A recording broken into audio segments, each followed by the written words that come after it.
Hello guys, तो finally मेरे exams खत्म हो चुके हैं और मैं आप लोगों के लिए लेके आ चुका हूँ knock it of your majesty का अगला चैप्टर। तो कहानी में अब तक हमने देखा था कि तांग्यू ने सॉन्ग शाओ से रोल प्ले के लिए पूछा था। यहाँ सॉन्ग शाओ तो तांग्यू को वैसे इमेजिन करते हुए भी काफी ज्यादा हंसने लगता है और तांग्यू के सवाल करने पर यूं ही बातों को टाल देता है। फिर टॉपिक को चेंज करते हुए तांग्यू तुरंत ही सॉन्ग शाओ से अपनी पिक्चर्स अपलोड करने के लिए कहता है, जिस पर सॉन्ग शाओ कहता है पर तुम्हें मेरा पब्लिक में फेस दिखाना पसंद नहीं था ना। जिस पर तांग्यू कहता है कि अब सिचुएशन बदल चुकी है, अब मैं पूरी दुनिया को हमारे रिलेशन के बारे में बता देना चाहता हूँ। पर सॉन्ग शाओ कहता है कि मेरे पास तो हमारी कोई पिक्चर्स ही नहीं है। जिस पर तांग्यू कहता है मेरे पास तो है, मैंने चुपचाप खींच ली थी। और सॉन्ग शाओ हैरान होकर उन्हें देखने लगता है और यहाँ काफी सारी पिक्चर्स में से एक पिक्चर को तांग्यू अपलोड कर देता है, जिसे देखकर सभी लोग उसे काफी पसंद भी करने लगते हैं और वो दोनों लोग ही तांग्यू और सॉन्ग शाओ को साथ में शिप करने लगते हैं। सॉन्ग शाओ तो सोचता है कि अगर ये हमारे टाइम में हुआ होता तो सभी लोग मुझे नफरत करते।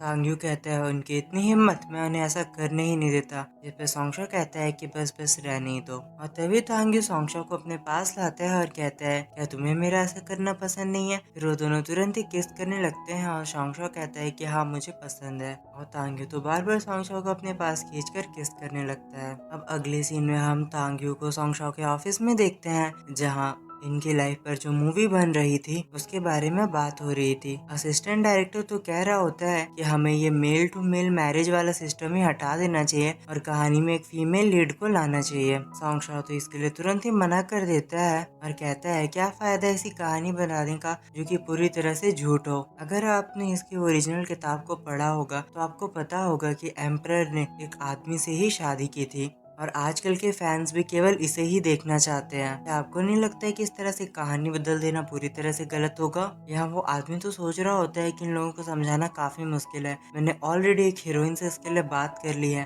अगर मैंने उसे इसमें रोल नहीं दिलाई तो वो मुझे छोड़कर चली जाएगी। यहाँ यह आदमी अपने पर्सनल फायदे के लिए एक फीमेल लीड को इनकी स्टोरी में लाना चाहता था। वो तुरंत ही गुस्से में उठकर इस आइडिया को अपोज करने लगता है और कहता है ये बिल्कुल भी अच्छा नहीं है एक आदमी को आदमी से शादी करते हुए दिखाना। सभी लोग इसका अपोज करने लगते हैं कि तभी तांग्यू कहता है मुझे भी कुछ कहना है और वो तुरंत ही कहता है उधर देखो, तुम्हें एक दरवाजा दिख रहा होगा, चुपचाप वहाँ से निकल जाओ, मैं तुम्हें इस काम से निकालता हूँ। जिस पर वो आदमी कहता है आखिर तुम कौन होते हो मुझे निकालने वाले, मैं असिस्टेंट डायरेक्टर हूँ। जिस पर तांग्यू कहता है कि मैं वो हूँ जिसने इन सभी चीजों के लिए पैसे दिए हैं, मैं हूँ इन्वेस्टर, तो जो होगा मेरी मर्जी से होगा। और वो सीन वहीं पे कट हो जाता है। अगला सीन हम देखते हैं तांग्यू के असिस्टेंट का, जो कि जाकर दुगुआन को परेशान कर रही होती है और कहती है तुम तो हमेशा हमारे बॉस के साथ रहते हो ना, बताओ ना बताओ ना उनके और सॉन्ग के बीच में क्या चल रहा है, मैं काफी ज्यादा इंटरेस्टेड हूँ। तभी तांग्यू वहाँ आ जाता है और कहता है तुम्हें क्या जानना है मुझसे पूछो। वो तुरंत ही हैरान होकर पीछे पलटती है और कहती है वो कुछ नहीं, बस आप लोगों ने कुछ पिक्चर अपलोड की थी तो मैं बस जानना चाहती थी।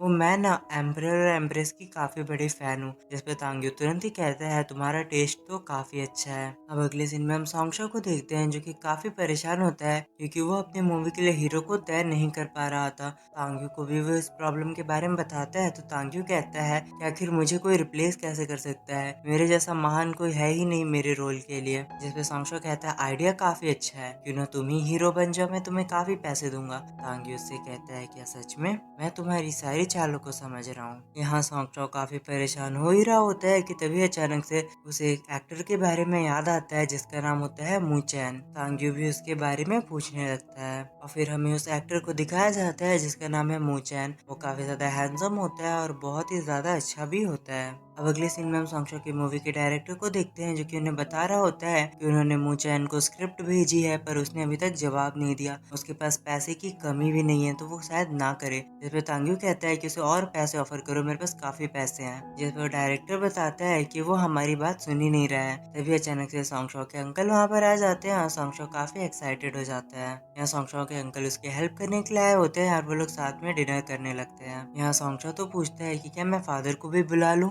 जिसके लिए वो मना कर देता है। तभी अचानक से वहाँ वो पहले वाली एक्ट्रेस आ जाती है जिसकी एक बार सॉन्ग शाओ ने मदद की थी और वो सॉन्ग शाओ के अंकल को सॉन्ग शाओ के फादर के नाम से चिढ़ाने लगती है। वहीं सॉन्ग शाओ और तांग्यू एक दूसरे की तरफ देखने लगते हैं, मानो उन्हें कुछ समझ आ चुका हो। तांग्यू तो तुरंत ही चुपचाप सॉन्ग शाओ से पूछ लेता है कि आखिर इस आदमी और तुम्हारे फादर के बीच में क्या चल रहा है। जिस पे सॉन्ग शाओ कहता है कुछ भी नहीं, मेरे फादर स्ट्रेट है। जिसके जवाब में तांग्यू कहता है मुझे तो नहीं लगता, अपने अंकल को देखो वो कहाँ से स्ट्रेट नजर आ रहे हैं। जिसपे सॉन्गशॉ तुरंत ही उसे नीचे से चींटी काटने लगता है और तांग्यू को दर्द होने लगता है। यहाँ वो दोनों तांग्यू की तरफ देखने लगते हैं तो सॉन्गशॉ प्यार से उसे मिठाई खिला रहा होता है और नीचे से चींटियां काट रहा था। तांग्यू को तो काफी गुस्सा आने लगता है और वो कहता है सॉन्गशॉ की तो हिम्मत काफी बढ़ चुकी है, अब उसे सबक सिखाना ही होगा। अब सॉन्गशॉ उस एक्ट्रेस से पूछता है तुम हमारी स्टोरी में राजमाता का रोल निभाने वाली हो, जिसपे वो लड़की कहती है कि हाँ मुझे ये जॉब काफी पसंद आई। फिर सॉन्गशॉ कहता है क्या तुम हमारी मदद कर सकती हो एक्टर मू चैन को भी इसमें जोड़ने में। और तभी हमें पता चलता है कि वो एक्टर जिसे ये अपनी मूवी में लेना चाहता है वो इसी लड़की का छोटा भाई है। और वो कहती है क्या तुम चाहती हो कि मैं अपने छोटे भाई को लेकर आऊं। फिर वो एक्ट्रेस तुरंत ही कहती है कि मेरा छोटा भाई तो घर पे काफी हुक्म चलाता है, चलो इस ड्रामा के बहाने मैं उस पर हुक्म चलाऊंगी और मजा आएगा। सॉन्गशॉ सोचने लगता है क्या इतना आसान था।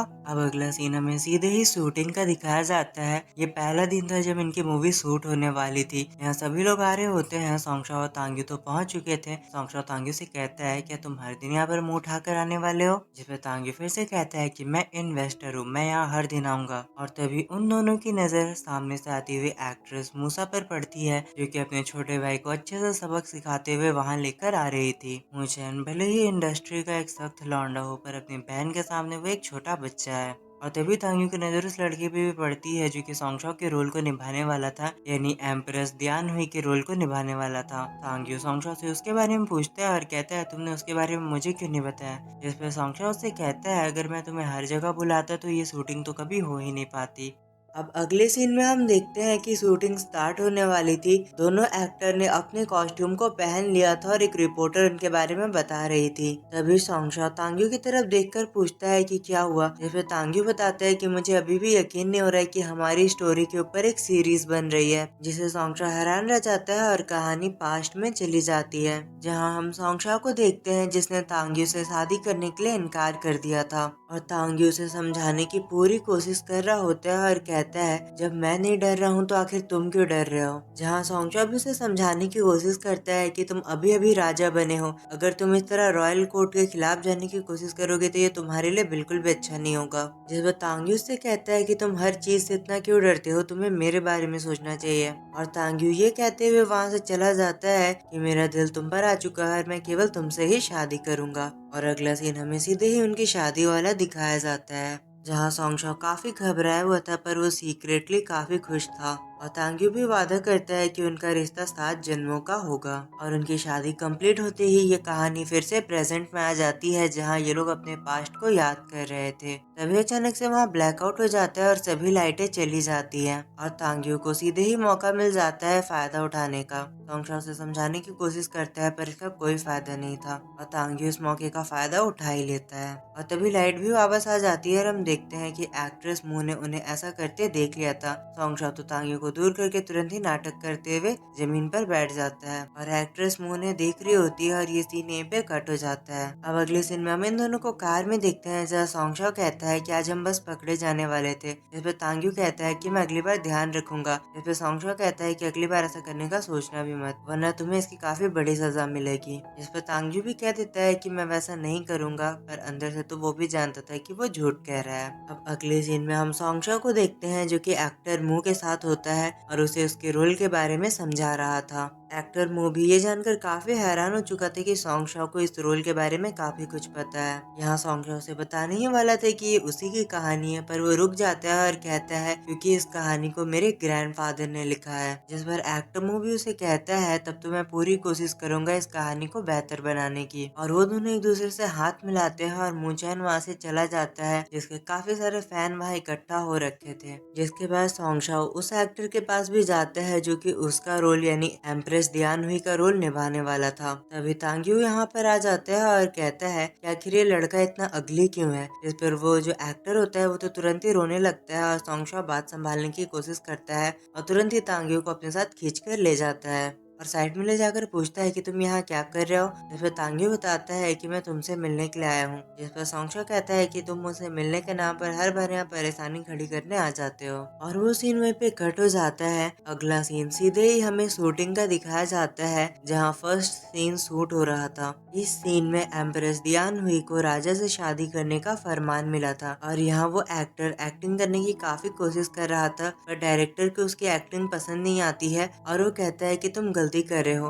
और वो उसे समझाने की कोशिश करता है पर वो खुद भी इस रोल को नहीं समझा पा रहा होता है। तभी सॉन्गशाओ आता है और वो इस रोल को समझाने की कोशिश करने लगता है, जिस पर सभी लोग हैरान होकर उसकी तरफ देखने लगते हैं। और सॉन्गशाओ बताता है कि यहाँ पर दियान हुई को राजा से शादी करने का फरमान मिला है। भले ही वो इसके लिए इनकार कर रहा है पर वो अंदर से काफी खुश है। ये सभी लोग तो काफी हैरान होकर उसकी तरफ देखने लगते हैं और कहते हैं कि आखिर वो खुश क्यों था। यहाँ तांग्यू भी उसकी तरफ देखने लगता है, जिस पर सॉन्गशाओ बताता है एम्प्रेस दियान हुई उनकी शादी से काफी पहले ही राजा को पसंद करने लगा था, जिससे तांग्यू काफी हैरान हो जाता है क्योंकि उसे पता नहीं था कि सॉन्गशाओ भी उसे पहले पसंद करता था। और कहानी एक बार फिर से पास्ट में आ जाती है, जहाँ हम देखते हैं तांग्यू ने एक बार फिर से इम्पीरियल एडिक्ट, जिसे राज फरमान कहते हैं, वो सॉन्गशाओ के पास भेजा था पर सॉन्गशाओ ने इसे ठुकरा दिया था। यहाँ उसका सर्वेंट उसे बार बार समझाने की कोशिश कर रहा होता है कि वो एक राजा है, उसे ऐसा नहीं करना चाहिए, जिस पर तांग्यू तो काफी गुस्सा आ जाता है और कहता है कि तुम लोग मुझे कुछ भी करने से हमेशा रोकते हो। यहाँ तांग्यू ने एक बार फिर से एक नया फरमान लिखकर सॉन्गशाओ के पास भेजा होता है और वो अपने इनोक से कह रहा होता है कि मुझे नहीं लगता कि वो एक बार फिर से इसे एक्सेप्ट करेगा। और वो सर्वेंट भी कहता है कि शादी के लिए मानना ये तो पूरी तरह से सॉन्गशाओ के ही ऊपर है। और तांग्यू भी परेशान होने लगता है कि आखिर वो अपनी जुनजू को शादी के लिए कैसे मनाए। और तभी अचानक से इनोक भागते हुए वहाँ पर आ जाता है। तांग्यू उससे पूछता है तो बताओ क्या हुआ, जिस पर वो इनोक बताता है कि सॉन्गशाओ शादी के लिए मान चुका है। जो बात तांग्यू को बिल्कुल हजम नहीं हो रही होती है, उसे यकीन नहीं था। वो उससे एक बार दोबारा पूछता है, फिर काफी ज्यादा खुश हो जाता है और कहता है कि उठ कर बताओ क्या सच में वो शादी के लिए मान चुका है। जिस पर वो यूनिक जैसे ही उसे हाँ कहता है, तांग्यू तो तुरंत ही उसे गोद में उठा लेता है और काफी ज्यादा खुश हो जाता है। और कहानी फिर से प्रेजेंट में आ जाती है, जहाँ हम उन दोनों को साथ में देखते हैं। जहाँ वो एक्टर जो कि सॉन्गशाओ का रोल निभाने वाला था, वो भी डायरेक्टर से कहता है कि शायद मैं अपने कैरेक्टर को समझ चुका हूँ, चलो दोबारा स्टार्ट करते हैं। यहाँ पर शूटिंग फिर से स्टार्ट होती है और अब वो लड़का काफी अच्छा कर रहा था। वहीं दूसरी तरफ तो तांग्यू सॉन्गशाओ के अभी वाले कन्फेशन से काफी ज्यादा खुश और हैरान था। वो काफी स्माइल किया हुआ था। तो सॉन्गशाओ उससे पूछता है तुम क्यों इतना मुस्कुरा रहे हो, जिस पर तांग्यू से पूछता है कि तुमने अभी जो कहा क्या वो सच था। जिस पर सॉन्गशाओ बताता है कि हाँ बिल्कुल, मैं हमारी शादी से पहले ही तुम्हें पसंद करता था। यहाँ तांग्यू को तो हम काफी खुश होते हुए देखते हैं और वो कहता है तो इसीलिए तुम शादी के लिए इतनी आसानी से मान गए थे। और वो वहाँ काफी चिल्ला चिल्ला कर हंसने लगता है और सॉन्गशाओ सोचता है कि शायद अब ये सठी आ चुका है। और तांग्यू फिर उसे तुरंत ही अपने साथ खींच कर ले जाने लगता है, पर सॉन्गशाओ उससे दूर हट जाता है और कहता है कि मेरे काम का वक्त हो चुका है। और तुरंत ही वहाँ बैठकर स्क्रिप्ट पढ़ने लगता है और तांग्यू से कहता है कि तुम कब फ्री होगे, मैं तुम्हारा इंतजार करूंगा। और वो लोग वहाँ उसी तरह बैठे होते हैं। तभी डायरेक्टर वहाँ जाता है और सॉन्गशाओ से कहता है कि आपने बुक को उल्टा पकड़ रखा है। इस पे सॉन्गशाओ तो काफी ज्यादा हैरान हो जाता है और तांग्यू उसके ऊपर हंसने लगता है। डायरेक्टर फिर वहाँ से चले जाते हैं और तांग्यू काफी ज्यादा हंस रहा होता है और सॉन्गशाओ से नाराज होकर कहता है इसमें इतना फनी क्या था। तभी हम देखते हैं कोई उनकी पिक्चर्स खींच रहा होता है और तांग्यू चिल्ला कर उससे कहता है आखिर वहाँ कौन है और तुम क्या कर रहे हो। अब हम देखते हैं एक लड़की बाहर आ जाती है जो कि उन्हें बताती है कि मैं आपकी काफी बड़ी फैन हूँ, इसीलिए पिक्चर निकाल रही थी। तांग्यू तो तुरंत ही उससे उसका फोन मांगता है। यहाँ वो लड़की तो काफी घबराई हुई थी, ये सोचकर कहीं ये लोग उसे स्टॉकर समझकर जेल में न डाल दे या उसकी नौकरी ना चली जाए। तांग्यू फोन को लेकर चेक करने लगता है, जिसमें उनकी काफी प्यारी प्यारी तस्वीरें थी। हर एक में वो काफी अच्छे लग रहे थे। सॉन्गशाओ को भी वो तस्वीर काफी पसंद आती है, पर वो सोचता है कि अगली बार से वो ध्यान रखेगा। इतनी देर में तांग्यू कहता है ये पिक्चर्स तो काफी ज्यादा अच्छी है, जिस पर सॉन्गशाओ और वो लड़की काफी हैरान हो जाते हैं। और तांग्यू सामने से ही कह देता है कि तुम इन पिक्चर्स को अपलोड कर सकती हो, जो बात तो उस लड़की को समझ ही नहीं आती और उसे यकीन भी नहीं हो रहा होता है। और तांग्यू ऑरा फार्मिंग करते हुए वहां से चला जाता है और सॉन्गशाओ भी उसके पीछे चला जाता है। पर वो लड़की तो ख्याली पुलाव पकाते हुए काफी खुश होने लगती है और कहती है कि मुझे अपनी जॉब काफी ज्यादा पसंद है। जिसके बाद वो उन पिक्चर्स को अपलोड कर देती है, जिसे काफी ज्यादा पॉपुलैरिटी मिलने लगती है और लोग उन दोनों को साथ में काफी पसंद करने लगते हैं। जहाँ फिर वो बात वो लड़की डायरेक्टर को भी आके बताती है। डायरेक्टर भी काफी हैरान हो जाते हैं कि कहानी के मेन हीरोज की जगह तो इन्वेस्टर और सीईओ फेमस हो रहे हैं। और वो लड़की भी इसके बारे में काफी एक्साइटेड होकर बताने लगती है, जिस पर डायरेक्टर उसे मारते हुए कहते हैं कि इन सभी चीजों को छोड़ो और काम पे ध्यान दो। तभी दुगुन सबको बताता है लंच टाइम हो गया है और उनके लिए काफी अच्छा खाना आया होता है। तांग्यू कहता है कि ये हमारी कंपनी से है और काफी मामूली सा खाना है, पर सॉन्गशाओ को तो सब पता ही था। सॉन्ग भी उन सभी को अच्छे से भरपेट खाने को कहता है और वहाँ के सभी क्रू मेंबर उसे इसके लिए शुक्रिया कहते हैं। यहाँ अब अगले सीन में हम उन दोनों को कार में देखते हैं, जहाँ सॉन्ग तो कहता है कि मैं काफी थक चुका हूँ, रात को हम डिनर में क्या खाने वाले हैं। जिस पर तांग्यू कहता है तुमने ही तो कहा था जिसका जो मन है खा सकता है, तो मेरा भी कुछ खाने को मन है। और अगले ही सीन में हम उन दोनों को रोमांस करते हुए देखते हैं, जहाँ तांग्यू कहता है सॉन्ग जो तुमने कहा था वो दोबारा कहो। और सॉन्ग इस बात को कन्फेस करता है कि वो उनकी शादी से पहले ही तांग्यू को पसंद करता था। तांग्यू तो काफी खुश हो जाता है और अपनी जिंजू को शुक्रिया कहता है उसे हमेशा पसंद करने के लिए। अब अगला सीन में दिखाया जाता है कि तांग्यू थक कर सो चुका होता है और सॉन्ग जागा हुआ था और वो तांग्यू को देखकर सोचता है कि मैं भी काफी ज्यादा खुश और तुम्हारा शुक्रगुजार हूँ। और सॉन्ग अपने मन में ही उससे कहता है कि तुम्हारा बहुत बहुत शुक्रिया, तुमने हमेशा मुझे प्रोटेक्ट किया। और वो दोनों इसी तरह साथ में सो जाते हैं। अब अगले सीन में हम तांग्यू के एक एम्प्लॉय को देखते हैं जो कि काफी घबराया हुआ था। तभी मैनेजर वहां आकर उससे पूछती है क्या हुआ, जिस पर वो बताता है, इस पर वो कहता है बॉस तो मेरे प्रपोजल को हमेशा रिजेक्ट कर देते हैं, इसलिए मैं डरा हुआ हूँ।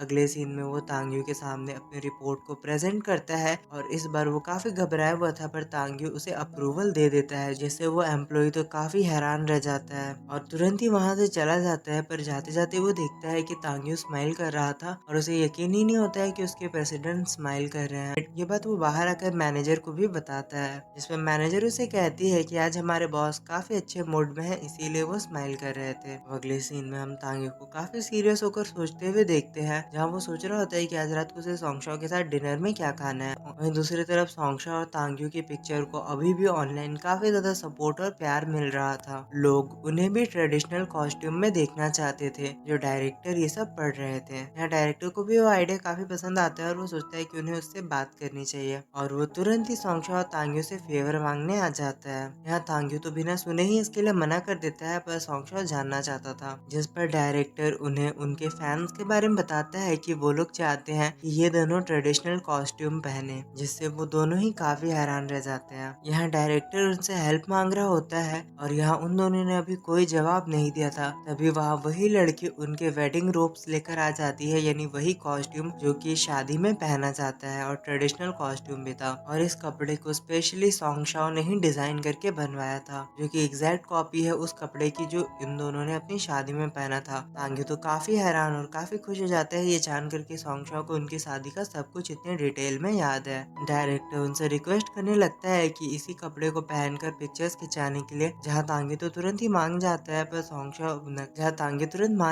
पर अब सॉन्ग शाओ मना कर रहा था। डायरेक्टर को तो यकीन ही नहीं हो रहा होता है कि ये दोनों इतनी जल्दी पलट गए, एक हाँ कह रहा है तो एक ना। सॉन्ग शाओ उन्हें बहाना देने लगता है और कहता है कि मैं ये नहीं पहनूंगा क्योंकि ये बिल्कुल भी अच्छा नहीं होगा। और तांग्यू से मनाने की कोशिश कर रहा होता है और कहता है चलो ना हम लोग इन वेडिंग रोब्स को पहनते हैं। तो सॉन्ग शाओ गुस्से में उससे कहता है कि हम इतनी कैजुअली शादी वाले कपड़े को कैसे पहन सकते हैं, शादी के कपड़े का काफी महत्व होता है, हम उसे इस तरह बेकार में नहीं पहन सकते। तांग्यू कहता है अच्छा मैं समझ गया, अभी जाकर मैं सारी प्रिपरेशन करता हूँ। और तांग्यू वहाँ से जाने लगता है और सॉन्ग शाओ उसे रोकने की कोशिश करता है और कहता है तुम जो समझ रहे हो मेरा वैसा मतलब नहीं था। और ये सीन यहीं पे कट हो जाता है।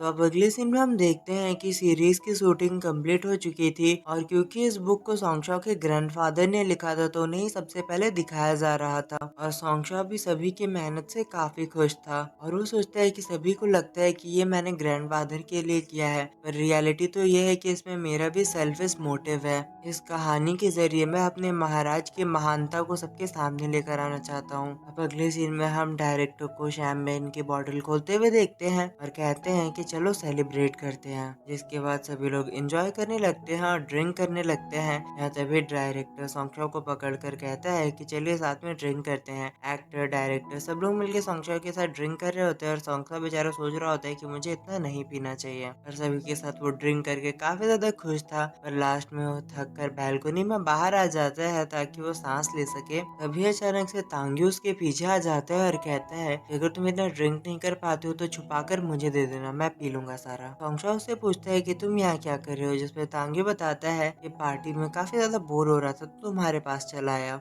और उसे बैक हग कर लेता है। और तभी अचानक से तांग्यू कहता है कि जुनजू मुझे तुमसे कुछ कहना है, और वो उसके सामने एक डिब्बा रख देता है। सॉन्गशॉ तो काफी हैरान हो जाता है और हम देखते हैं उस डिब्बे के अंदर एक रिंग होती है।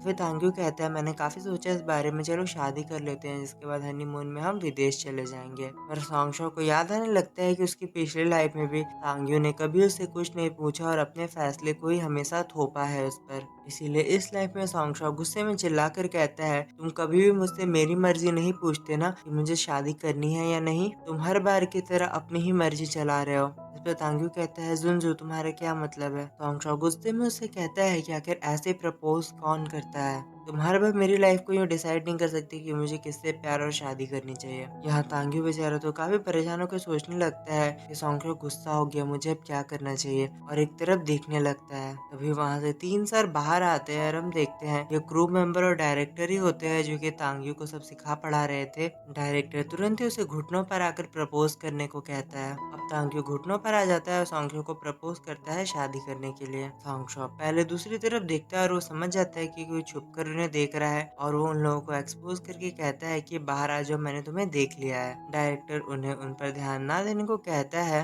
तभी तांग्यू कहने लगता है कि मुझे माफ करो जुनजू, मुझे पहले ही तुमसे पूछ लेना चाहिए था। और वो कहता है फ्यूचर में मैं तुम्हारी हर एक जरूरतों का ध्यान रखूंगा, तुम्हारी हर बात का मान रखूंगा, प्लीज मुझसे शादी कर लो। यहाँ पे वो तीनों तो तुरंत ही कह रहे होते हैं कि हाँ कह दो, हाँ कह दो, और सॉन्गशॉ भी हाँ कह देता है और कहता है कि मैं तुमसे शादी करूंगा। और डायरेक्टर तुरंत ही कहते हैं कि चलो हमारे सीक्रेट धमाके को शुरू करो, और वहाँ पे फायरवर्क स्टार्ट हो जाते हैं और ये सीन काफी रोमांटिक हो जाता है। अब अगला सीन स्टार्ट होता है और हम पार्टी में उन लोगों को देखते हैं जहाँ सॉन्गशॉ और तांग्यू उन लोगों की मदद के लिए शुक्रिया कह रहे होते हैं। सॉन्गशॉ भी उन्हें शुक्रिया कहता है और डायरेक्टर इसके लिए मना करता है और कहता है कि आज की पार्टी को एंजॉय करते हैं। और तांग्यू तो घबराया हुआ सॉन्गशॉ की तरफ देख रहा होता है और कहता है कि तुम तो हमारे रिलेशनशिप को पब्लिक नहीं करना चाहते थे। जिस पे सॉन्गशॉ कहता है कि पहले या बाद में हमें कभी ना कभी तो इन सभी चीजों का सामना करना ही पड़ता, तो आज से ही क्यों नहीं। वैसे भी तुम मुझे काफी ज्यादा प्यार करते हो, तो हमें रिलेशनशिप में एक कदम आगे बढ़ना ही चाहिए। अगले सीन में हम डायरेक्टर को देखते हैं जो कि खुशी के मारे पी पी कर टल्ले हो चुके थे, और ये सीन यहीं पे कट हो जाता है। वहीं दूसरी तरफ हम सॉन्गशॉ को देखते हैं जिसे भी काफी ज्यादा नींद आ रही होती है, और तांग्यू उसे अपने घर लेकर आया होता है और उसे बिस्तर पे लेटा देता है और उसका काफी प्यार से ध्यान रखने लगता है। सॉन्गशॉ उसके लिए मुसीबतें खड़ी कर रहा होता है और तांग्यू कहता है कि मैं अपनी जुनजू का ध्यान अच्छे से रख सकता हूँ। जिसके बाद जब अगली सुबह सॉन्गशॉ की नींद खुलती है तो वो देखता है कि तांग्यू यहाँ पर नहीं था। वो दुगवान से पूछता है तो दुगवान उसे बताता है कि महाराज तो ऑलरेडी शूटिंग सेट पर पहुंच चुके हैं और उन्होंने आपके लिए कपड़ा दिया है। सॉन्गशॉ उस वेडिंग रोब को देखकर काफी हैरान हो जाता है। यहाँ पर दुगवान उसे बताता है कि आज आप लोगों की वेडिंग फोटोशूट होने वाली है, तो इसे पहनकर वहाँ पहुँच जाओ। जिससे सॉन्गशॉ तो काफी हैरान हो जाता है। अगला सीन हमें शूटिंग सेट का दिखाया जाता है जहाँ तांग्यू ने तो महाराज वाले कपड़े पहने होते हैं और वो काफी अच्छा लग रहा था। यहाँ क्रू मेंबर को तो यकीन ही नहीं हो रहा होता है कि उनके प्रेसिडेंट इन कपड़ों में इतने अच्छे लग सकते हैं। तभी उनकी नजर पड़ती है कि सॉन्गशॉ भी यहाँ आ चुका है और सॉन्गशॉ भी उन कपड़ों में काफी प्यारा लग रहा था। तांग्यू सॉन्गशॉ को अपने पास बुलाता है और सॉन्गशॉ सोचने लगता है कि अब मुझे लगता है कि हम दोनों पास्ट में एक बार फिर से अपने टाइम में आ चुके हैं, और वो दोनों साथ में काफी अच्छे से पिक्चर्स खिंचवाना स्टार्ट कर देते हैं। सॉन्गशॉ कहता है महाराज आपको आज कुछ नहीं कहना है। इस पर तांग्यू कहता है कि आज काफी अच्छा दिन है, तो चलो पिक्चर्स खिंचवाते हैं। और सॉन्गशॉ काफी खुश हो जाता है और सोचने लगता है कि तांग्यू तो भूल चुका है कि वो पहले कैसे बात किया करता था। यहाँ पे तांग्यू भी शर्माते हुए कहता है कि हाँ मैं भूल चुका हूँ कि महाराज कैसे बनते हैं। जिसके बाद वो दोनों पिक्चर खिंचवाने लगते हैं और क्रू मेंबर को तो समझ ही नहीं आ रहा होता है कि वो लोग रियल लाइफ में ड्रामा देख रहे हैं, और हर एक पिक्चर काफी ज्यादा अच्छी लग रही थी। यहाँ पे डायरेक्टर तो सोच रहे होते हैं कि मैंने इन लोगों के लिए बेकार में ही एक टीचर को बुलाया जो कि उन्हें पुरानी एक्टिंग करना सिखाने वाला था। ये लोग तो पहले से ही काफी अच्छे पोज को जानते हैं।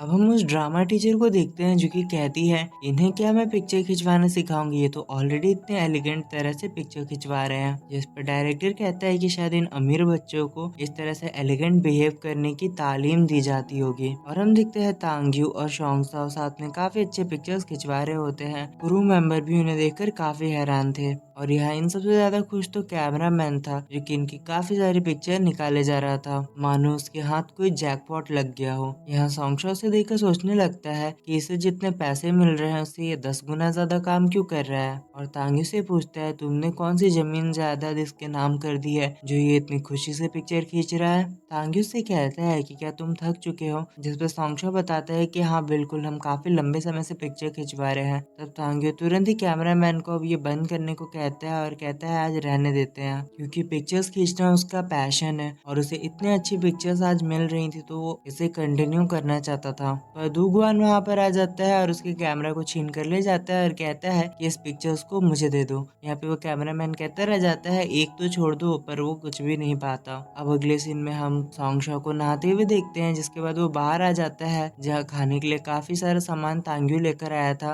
और सोंगशो के पूछने पर बताता है कि आज हमारी सीरीज का पहला एपिसोड आने वाला है तो चलो साथ में बैठकर देखते हैं। और हम देखते हैं सीरीज प्रीमियर हो चुकी थी और तभी उसे ही देखते हुए अचानक से तांग्यू सोंगशो से पूछता है जब हमारी शादी हुई थी तो मैंने तुमसे एक वादा किया था, क्या तुम्हें वो याद है। जिसपे सोंगशो कहता है कि हाँ बिल्कुल, तुमने कहा था कि तुम मुझसे अब काफी सारा काम करवाओगे। जिसपे तांग्यू कहता है नहीं ऐसा तो कुछ नहीं था। तो सोंगशो कहता है तो तुमने मुझे कहा था कि तुम मुझे काफी सारे पैसे सैलरी में दोगे। जिसपे तांग्यू कहता है ये भी नहीं था, तुम्हें एक भी ढंग की बात याद नहीं है। और वो सोंगशो को अपने पास खींचकर अपने ऊपर बैठा लेता है और कहता है मैंने तुमसे वादा किया था कि तुम्हें जब भी कोई प्रॉब्लम आएगी तो मैं उसे सॉल्व कर दूंगा और तुम हमेशा मेरे पास आ सकते हो। जिसके लिए सोंगशो भी उसे शुक्रिया कहता है। तभी तांग्यू उसके क्लोज जाने लगता है तो सोंगशो तुरंत ही दूर हट जाता है और कहता है चलो टीवी देखते हैं। फिर सोंगशो चिप्स खाते हुए कहता है अपनी ही स्टोरी को टीवी पे देखना काफी अजीब लगता है। तांग्यू भी उससे कहता है कि हाँ सच में काफी अजीब, मुझे लग रहा है कि मैं टाइम में पीछे पहुंच चुका हूँ। तो इसी के साथ सीरीज का पहला एपिसोड स्टार्ट होता है और ये कहानी तब जाती है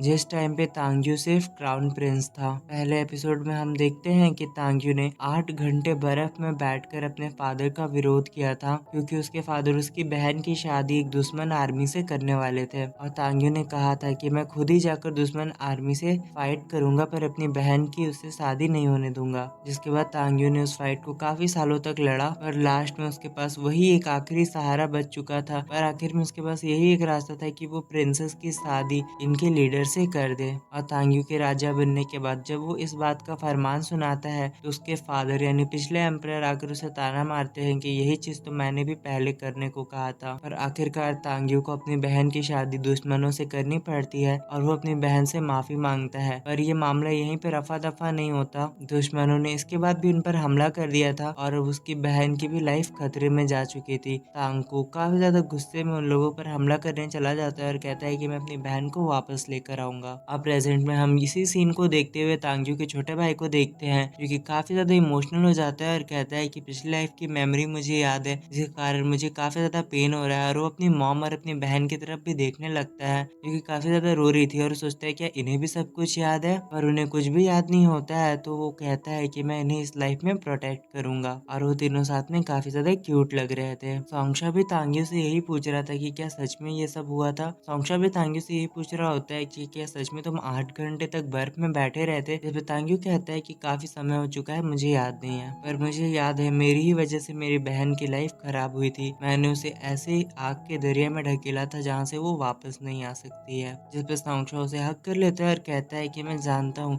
तुम ये हमारी प्रजा के लिए किया था, मैं मानता हूँ कि ये मुश्किल है पर केवल तुम ही ऐसा कर सकते थे। पर तभी वो नोटिस करता है कि तांग्यू का दिल काफी जोरों से धड़क रहा है और वो उसे इस बारे में पूछता है तो तांग्यू उसे धक्का देकर उसके ऊपर आ जाता है और उसे कहता है कि हाँ ये काफी जोरों से धड़क रहा है और फिर उसे किस कर लेता है। अब अगला सीन हमें सीधे मॉर्निंग का दिखाया जाता है। सोंगशा अपने डायरेक्टर वगैरह से बात कर रहा होता है और उसे पता चलता है कि ये सीरीज काफी ज्यादा ट्रेंड कर रही है और लोगों को काफी ज्यादा पसंद आ रही है। सोंगशा के भी फॉलोअर्स काफी ज्यादा बढ़ चुके थे और इतनी ही देर में हम देखते हैं कि तांग्यू ने एक पिक्चर को अपलोड किया था जिसमें सोंगशा के हाथों में वेडिंग रिंग थी। यहाँ पे सोंगशा कहता है कि तुमने जानबूझकर ऐसा किया है, अब लोग मुझसे सवाल करने लगेंगे। सोंगशा केवल इस बात से परेशान था कि चाइना अभी भी काफी ज्यादा कंजर्वेटिव है, इनके रिश्ते को वो इतनी आसानी से एक्सेप्ट नहीं करेगा। तांग्यू से बताता है कि उन पिक्चर्स को मैंने नहीं दुगवान ने अपलोड किया है और उसके अलावा क्या तुम्हें इतना डर लग रहा है उन पिक्चर्स के बाहर जाने से। जिसपे सोंगशा कहता है कि मैं पहले डरता था, अब बिल्कुल भी नहीं। और फिर वो खुद से ही उनकी पिक्चर्स को अपलोड कर देता है अपने अकाउंट पे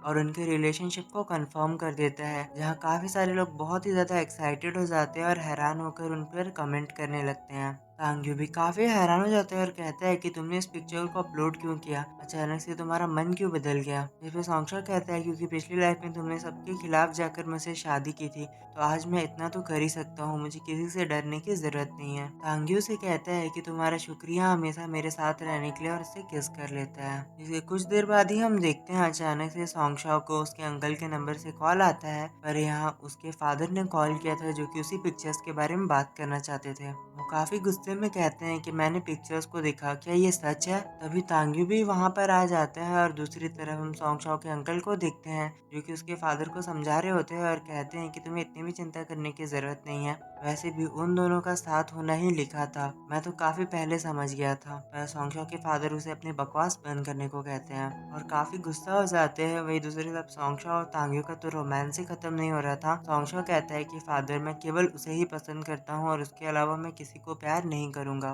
पर उसके डैड उसे कहते हैं कि घर आओ, उसके बाद हम बात करेंगे। सॉन्गशॉ कहता है अब तक तो तुम्हारी फैमिली ने भी पिक्चर्स को देख लिया होगा, तो अब तुम क्या करने वाले हो। जिस पर तांग्यू कहता है कि हम दोनों साथ में मिलकर इसका सामना करेंगे। अब अगले सीन में हमें यूएसए का सीन दिखाया जाता है जहाँ तांग्यू के ग्रैंडफादर तो काफी ज्यादा गुस्से में बैठे होते हैं और कह रहे होते हैं कि तांग्यू ने तो हमारी नाक कटवा दी, हमारे वंश का नाम मिट्टी में मिला दिया। वहीं जो तांग्यू के थर्ड अंकल होते हैं वो अभी भी उसे सपोर्ट करने की कोशिश कर रहे होते हैं और फैमिली हेड को समझा रहे होते हैं कि इसमें कोई बड़ी बात नहीं है। पर वहीं सेवेंथ अंकल अभी भी मिर्ची लगाने का काम कर रहा था और उन दोनों की बहस होने लगती है, तो ग्रैंडपा उन्हें चुप रहने को कहते हैं और कहते हैं कि चलो हम अभी चाइना जाएंगे। जिसके बाद अगले ही सीन में वो लोग चाइना पहुंच जाते हैं और तुरंत ही तांग्यू के घर के बाहर आ जाते हैं और आते ही ग्रैंडफादर कहते हैं तांग्यू तुम्हारे पास केवल दो ही ऑप्शन है, या तो सॉन्गशॉ से ब्रेकअप कर लो या फिर हमारी फैमिली से सारे रिश्ते खत्म कर लो। मैं तुम्हें हमारी फैमिली की जायदाद से एक फूटी कौड़ी भी नहीं दूंगा। उन दोनों के बीच काफी ज्यादा टेंशन दिखाई देती है। पर तभी तांग्यू की मॉम बात संभालते हुए कहती है कि फादर पहले आपको अंदर चलना चाहिए।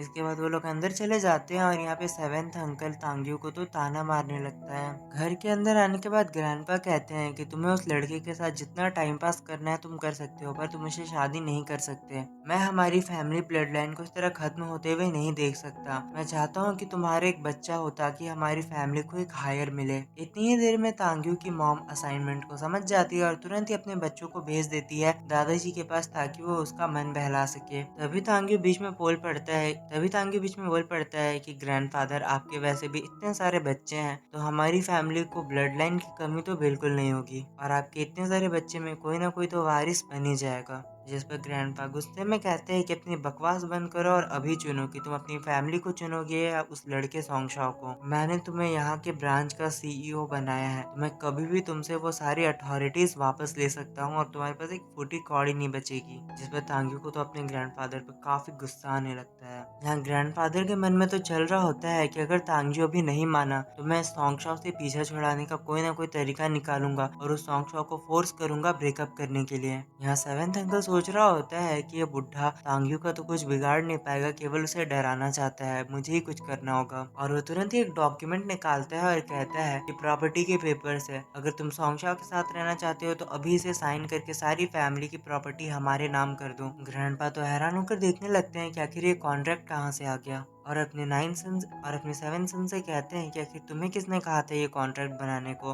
इस पर वो कहता है कि ये हमारी ही फैमिली के लिए मैं कर रहा हूँ। यहाँ तांग्यू की मॉम तो तुरंत ही अपने बेटे को ग्रैंडपा से माफी मांगने को कहने लगती है और वहीं नाइन्थ अंकल तो काफी खुश हो रहा होता है क्योंकि उसे पता था तांग्यू कभी भी सॉन्गशॉ को नहीं छोड़ेगा, तो अब पूरी फैमिली की प्रॉपर्टी उसकी ही होने वाली है। और वो तुरंत ही कॉन्ट्रैक्ट देने लगता है और कहता है कि जल्दी बताओ तुम सॉन्गशॉ से ब्रेकअप करना चाहते हो कि हमारी फैमिली की प्रॉपर्टी को छोड़ना। जिस पर तांग्यू कहता है कि मैं उससे ब्रेकअप कर लूंगा। सभी लोग काफी ज्यादा हैरान हो जाते हैं और सेवेंथ अंकल कहता है तुमने क्या कहा। इस पर तांग्यू कहता है कि हाँ मैं उससे ब्रेकअप कर लूंगा। तांग्यू की मॉम, तांग्यू का छोटा भाई काफी हैरान होकर उसकी तरफ देखने लगते हैं। ग्रैंडपा तो काफी खुश हो जाते हैं और कहते हैं कि मुझे अपने खून से यही उम्मीद थी। यहाँ हम सॉन्गशॉ को देखते हैं जो कि अपने पेरेंट्स से बात करने के बाद अपने घर पर लौट कर आ चुका था और वो सोच रहा होता है कि फादर को समझाना उतना भी मुश्किल नहीं था और वो सोच रहा होता है कि फादर को समझाना इस लाइफ में काफी ज्यादा मुश्किल था। और फिर हमें पास्ट का वही सीन दिखाया जाता है जब सॉन्गशॉ अपने फादर से बात करने गया था। यहाँ उसके फादर तो उसे बिल्कुल भी अप्रूवल नहीं दे रहे थे और काफी गुस्से में कहते हैं कि आखिर तुम्हारे ग्रैंडपा को पता चलेगा तो मैं क्या जवाब दूंगा। जिस पे सॉन्गशॉ घुटनों पर आकर अपने फादर से माफी मांगने लगता है और कहता है कि मैं उसके अलावा और किसी के बारे में सोच भी नहीं सकता। और हमें पास्ट का भी सीन दिखाया जाता है कि अपनी पिछली लाइफ में सॉन्गशॉ ने ऐसे ही फादर के सामने गिड़गिड़ा कर कहा था कि मैं उसके अलावा और क्या ही कर सकता हूँ। और पास्ट का और प्रेजेंट का सॉन्गशॉ दोनों एक ही बात कहते हैं कि मेरे पास इसके अलावा और कोई चॉइस नहीं है। सॉन्गशॉ का फादर तो कह रहा होता है क्या सच में तुम उस लड़की के लिए अपने घुटनों पर आ चुके हो। और सॉन्गशॉ सोचने लगता है कि अपनी पिछली लाइफ में मेरे पास शाही फरमान आया था तांग्यू से शादी करने का, तो मैं उसे मना नहीं कर सकता था और इस लाइफ में भी चाहे कुछ भी हो जाए मैं उसे छोड़ना नहीं चाहता हूँ। तो यहीं पे आज का ये चैप्टर खत्म हो जाता है गाइस। आई होप आपको आज का वीडियो पसंद आया होगा। मिलते हैं अगले चैप्टर के साथ। Thank you for watching. Good bye.